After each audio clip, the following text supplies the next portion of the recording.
10 mil anos atrás, ninguém comia glúten. Uhum. Quando começamos a comer glúten, a evolução das espécies ela ocorre de uma forma muito mais rápida que as pessoas imaginam. Quando nós começamos a comer o glúten, foi uma epidemia de doença celíaca. Uhum. Teve recentemente, em algum país africano, uma introdução de glúten por causa dessas fomes lá, que levaram o trigo, e teve 5% da população que desenvolveu doença celíaca.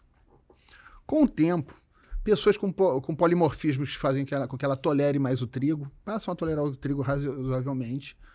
Apesar disso, tem todos os malefícios do excesso de grão, né? Assim como uma dieta muito rica em grãos leva em animais a osteoporose, tu vê que o homem agricultor ele diminuiu de tamanho, ele começou a apresentar certas doenças. O glúten é inflamatório. Uhum. A questão é quanto de glúten vai ser inflamatório para cada indivíduo.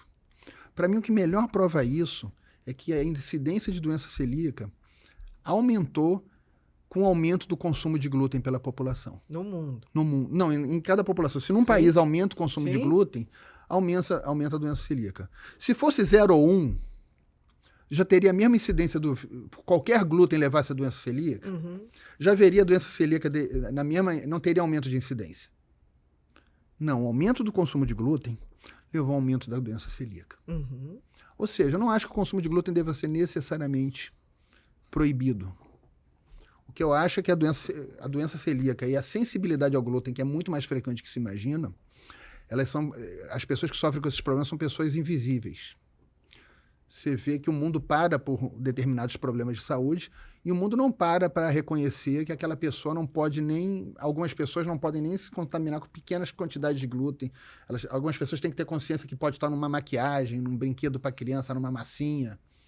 Ou seja, eu acho que são tratados como pessoas invisíveis. Acho que a sensibilidade ao glúten é muito mais comum que se imagina. Acho que a doença celíaca é realmente um iceberg. Tem muita gente que não está diagnosticado. Isso não significa necessariamente que ele tem que ser evitado por todo mundo, mas certamente não deve ser abusado e certamente... Por ninguém. Uma moderação. Por ninguém, não deve ser abusado por ninguém. E não faz falta para ninguém, porque outra coisa que eu acho que é muito maliciosa, né, é falar que a pessoa precisa do glúten por causa da fibra. A pessoa não precisa de glúten, de trigo para comer fibra. Você come fibra nos vegetais, sim, né? Sim, então, não tem porquê. O próprio papel da fibra é muito questionável, né? E o pão de Jesus não tinha glúten, né? Não? Não. Acho que não. Eu acho que devia ser um glúten diferente. Era trigo, não era? Era trigo, mas então, tinha bem glúten. Diferente. É que o glúten, na verdade, são várias proteínas. Exatamente. Algumas proteínas são mais imunogênicas que outras. E a gente tem crescido nos últimos 100 anos... O teor era infinitamente menor. O teor era infinitamente menor. Já existia doença celíaca? Certamente. Já existia. Mas era menos... O glúten já era inflamatório. Sim. Uma coisa que eu coloco para todo mundo, se tem dúvida, não precisa acreditar nesse. Faz 1 mês, 2 meses sem e vê se é bom para você. Se for bom para você, ok. Se não fez a menor diferença, ok também. Você tem que avisar a pessoa também. Resistem a eventos familiares, festas de criança, aniversários. Mas é aquela coisa, está disposto a testar? Tá disposto? Testa e vê, você vai sentir. Te fez bem ou não? Mudou. Porque tem coisas que é São Tomé, a pessoa tem que sentir, tem que ver.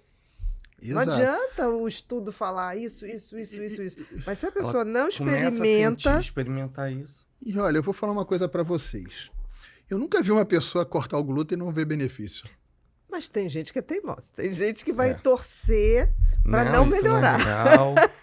Vamos continuar Agora, aqui. se você fizer direitinho, se organizar... para no evento lá da família levar as suas coisinhas sem glúten, você vai ver. E quando me perguntam, mas então não vou ter nada para comer? Vou ficar sem glúten, não tem nada para comer? Aí eu respondo, quase nada tem glúten. Mamão não tem glúten. Exatamente. Agrião não tem glúten. Carne não tem glúten. Exatamente. Leite não tem... Leite eu também não recomendo, mas... Sim, mas... Ponto. Vamos lá. Exato. Vamos lá. Nozes não tem glúten, feijão não tem glúten. Exatamente. Aí eu começo, mas geralmente aqui agora no podcast a gente fica um pouco mais, né, já sobrecarregado de tanto assunto denso, mas geralmente eu já mando logo uns 30 alimentos seguidos falando rapidinho assim pra pessoa. A pessoa fica assim, né? Que não tem glúten. Que não tem. É meramente cultural, mas não é só cultural, né? A gente sabe que essas proteínas, como elas não são bem clivadas, elas acabam tendo uma ação opioide, né? Então gerar um bem-estar, né? São viciantes também, né? Exatamente. São extremamente viciantes.